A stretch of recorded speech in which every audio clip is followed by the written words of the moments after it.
Hi everybody, today we will talk about how to fix or how to solve the problem of permissions on the application of WhatsApp.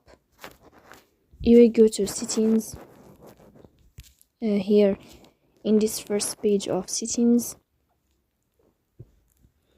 In this page we click on apps, default apps, app settings. On above you will search about WhatsApp and you will click. Here in this page of app info,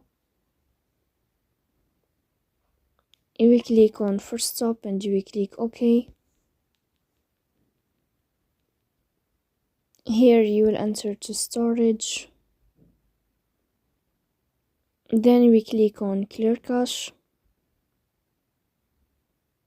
In the end you can turn off your phone and you can restart your phone again, so please don't forget